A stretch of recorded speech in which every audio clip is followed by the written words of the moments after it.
اور یہ دیکھ کے جو ڈارلی کے یا وکیل تھے ان کے جو انہوں نے خود یہ دے کر رہی تھی منڈے کو بھی آپ رکھیں، تو اس کے باوجود میں نے ملاقات بھی کری، ہم کنٹیکٹ آف کورٹ میں آئے، تو آج ہیئرنگ بھی انہوں نے نوٹس جاری کر دیا ہے سپرنٹ جیل کو 15 تاریخ کا۔ سر ان نوٹسز کا کیا ہوگا سر؟ پہلے بھی تو نوٹسز جاری ہو چکے ہیں لیکن پھر بھی آپ کی ملاقات نہیں ہوئی۔ یہ چیز برملا ہو رہی ہے، پاکستان کے عوام جان رہے ہیں، یہ جو اپنے آپ کو سمجھتے ہیں کہ قانون کی باتیں کرتے ہیں، حکمرانوں کی کیا ذمہ داری ہوتی ہے؟ یہ قانون کے مطابق جو انتظامیہ ہوتی ہے، جو لوگ جن کے پاس پاور ہوتی ہے اختیارات ہوتی ہے، وہ قانون کے مطابق سسٹم کو چلائیں۔ یہاں واضح پتہ چلتا ہے کہ کسی قانون کو نہیں مانتے، قانون کو پاؤں تلے روکتے ہیں، قانون کی حرمت اور تقدس ہے ہی نہیں ان کے نزدیک، نہ آئین ہے نہ قانون ہے۔ ہم پر جو پاکستان کے وہاں پر مسلط تولا ہے کہ لا قانونیت کا بادشاہ ہے، اس نے ملک کو جنگل بنایا ہوا ہے جہاں کوئی قانون نہیں ہوتا ہے، کہتے ہیں جنگل کا قانون، اصل قانون ہی نہیں ہے یہاں پر کوئی، اب ان کی مرضی چلتی ہے، منشا چلتی ہے، جو یہ چاہتے ہیں وہ ہونا چاہیے، وہ قانون ہے کیا؟ لہٰذا ان کی سب سے پہلی ذمہ داری کیا ہے کہ چیزوں کو قانون کے مطابق چلائیں، آئین و دستور کے مطابق چلائیں، لیکن یہ سب سے بڑے قانون شکن ہیں جو جہاں پر مسلط لوگ ہیں، اور یہ دوسروں سے بھی قانون شکنی کرواتے ہیں، ان پر کیا اس کو کہتے ہیں دباؤ ڈالتے ہیں، اور انتظامیہ سے بھی ایسے غلط فیصلے کرواتے ہیں جو صحیح نہیں ہے، غیر قانونی۔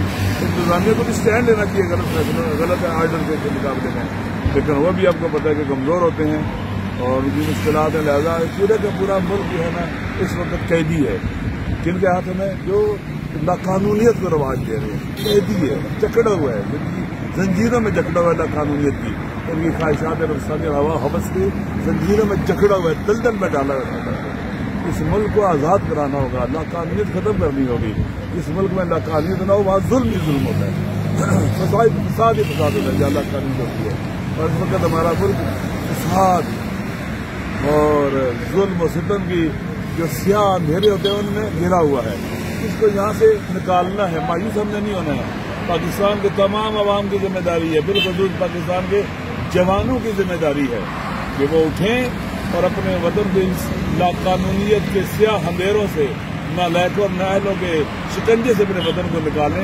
یہ خوبصورت وطن، یہ پیارا وطن ہے ہمارا، اور یہ اس کو ایک کیا اسے کہتے ہیں لاقانونیت کے ٹیومر اور سرطان لگ گیا ہوا ہے، ان لوگوں نے لگایا جو پر مسلط ہیں، جو یہ نزدیک بیٹھے ہوئے ہیں، لاجز میں ہیں، پارلیمنٹ میں ہیں، پریزیڈنٹ ہاؤس میں ہیں، پرائم منسٹر ہاؤس میں ہیں، یہ لوگ اس قابل نہیں ہیں ہم پر مسلط ہو، یہ عوام میں سے نہیں ہے، عوام ان کو نہیں لے کے آئے ہیں، لاقانونیت پھیلانے والوں کو، لاقانونیت کو رواج دینے والے لے کے آتے ہیں، جو آئین کو اپنے پاؤں تلے گھونپتے ہیں، جو پاکستانی قانون کو اپنے پاؤں تلے گھونپتے ہیں۔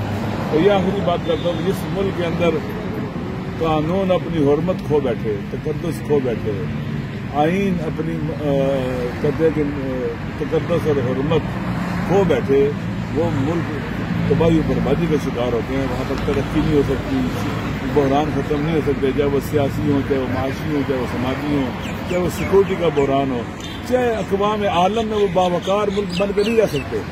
لوگ ان پر اعتماد نہیں کرتے، لوگ ان کو چھوٹا اور حقیر سمجھتے ہیں۔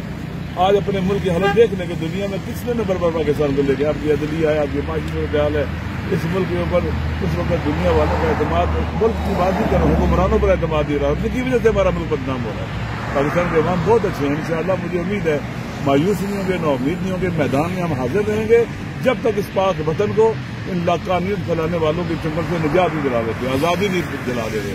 انشاءاللہ ایک دن ضرور رہے گا ہمارا وطن آزاد ہوگا، اس کے فیصلے یہاں ہوں گے، قانون کے مطابق ہوں گے، آئین و دستور کے مطابق ہوں گے، اور ساورن کنٹری بنے گا انشاءاللہ باوقار۔ اس کی خارجہ پالیسی مستقل اور آزاد ہوگی، اس کے نیشنل انٹرسٹ کبھی کمپرومائز نہیں ہوں گے، اس کی نیشنل سیکورٹی کبھی کمپرومائز نہیں ہوگی۔ اپنے ہمسایہ ملک کو دیکھ لیں، اس کی داخلی کو مختاری کمپرومائز نہیں ہوگی، اس کے فیصلے یہاں ہوں گے، اس کی زمین کسی کو نہیں دی جائے گی تو کے لیے ہمسایہ ملک کو دیکھ لیں کہ آپ دشمن سمجھتے ہیں، وہاں کتنی ترقی ہوئی ہے، کتنی پیش رفت ہو رہی ہے، لیکن ہم بیٹھے ہم ان کا دشمن کا مقابلہ کر رہے تھے، ترقی اور پیش رفت کرو، آگے بڑھو۔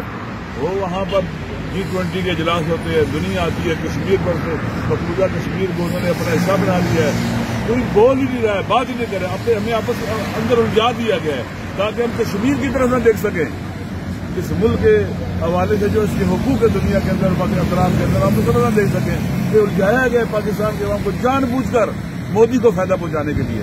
اور انشاءاللہ کیا ہے مودی سارے جان لیں ایک کشمیر سارا پاکستان ایک دن ضرور آزاد ہوگا, قانونیت کی شکنجوں سے نکلے گا اور طاقتور ملک بن کے ابھرے گا اور دنیا میں اقوام عالم میں باوقار ملک ہوگا. سر ایک سوال لے لیجیے گا. کل سے سر خبریں گردش کر رہی ہیں خان صاحب کی زندگی کو جو ہے وہ خطرات لاحق ہیں. 15 دن کے لیے انہوں نے ملاقاتیں بھی بند کر دی ہیں. سر اس پہ کیا کہیں گے؟ اور خان صاحب کی طبیعت کے حوالے سے بھی یہ تھا کہ ان کی طبیعت خراب ہوئی ہے, ان کو جو ہے نا وہ جیل سے جو ہے نا وہ منتقل کیا جانا تھا اسپتال, لیکن ایسا نہیں ہوا. کیا کہیں گے؟ کل سے ان کی بہن کہہ رہی ہیں کہ میرے بھائی کو یہ مار دیں گے, اس طرح کے بیانات دے رہے ہیں. جو جس قدر اقتدار کے بھوکے ہوں, PDM 1 PDM 2 آ گئے, اس قدر اقتدار کے بھوکے ہوں ان کو شرم نہیں آتی. عوام نے ان کو ووٹ نہیں دیا. 8 فروری کو 9 فروری کو یہ دوبارہ سلیکٹ ہوتے ہیں اور حکومت کرتے ہیں. اتنے بھوکے ہیں, ان میں کچھ کہتے ہیں نا کہ انسان کی عزت نفس ہوتی ہے, کچھ بھی نہیں ہے ان کے اندر. یہ سب کچھ کر سکتے ہیں, یہ حکمران سب کچھ کر سکتے ہیں. قانونیت اس لیے کی جاتی ہے کہ قانون سے فرار کرنا چاہتے ہیں. قانون ان کے نقصان میں, آئین کو اس لیے بہت ہوتا جاتا ہے کہ آئین ان کے ساتھ ہی ہوتا ہے. آئین سے فرار ایسا ڈاکومنٹ جو پاکستان کے عوام کے درمیان سوشل کنٹریکٹ ہے, فیڈریشن کو مضبوط کرتا ہے. ایسا ان سے سب چیزوں کی توقع کی جا سکتی ہے. ذہن میں رکھ لیں, عمران خان کو نقصان پہنچانا وطن کو نقصان پہنچانا ہے اور پاکستان کے عوام یہ برداشت نہیں کریں گے. ناقابل تحمل ہوگا سب کے لیے. اور پھر اس کے جو سیکوینسز ہوں گے یہ کوئی یہاں نہیں رہ سکے گا, ان کو پاکستان سے بھاگنا پڑے گا. اس لیے عمران خان پاکستان کے عوام کے دلوں میں رہتا ہے, وہ پاکستان کے عوام کے دلوں میں جیتا ہے. اللہ نے لوگوں کے دل اس کی طرف موڑ دیے ہیں. لہذا آپ عمران خان کو نقصان پہنچانا, عمران خان کو تکلیف دینا دراصل پاکستان کے مستقبل پر وار ہے, پاکستان کی سالمیت پر حملہ ہے. اور مجھے امید ہے کہ انشاءاللہ پاکستان کے عوام کا شور و نصیحت آ گئی جس وقت ان کے اندر پایا جاتا ہے, یہ ان کو اس کام سے روکے گا. اور یہ نہیں لانگ مارچ اگر کرتے ہیں PTI والے تو آپ ساتھ کھڑے ہوں گے. دیکھیے ہم کتنے بھی قانونی حوالوں سے اور آئینی حوالوں سے اقدامات کیے جاتے ہیں, اور خان صاحب وہ چاہتے بھی ہونا چاہیے, تو ہم اس میں ہوں گے انشاءاللہ. تھینک یو سر, بہت شکریہ.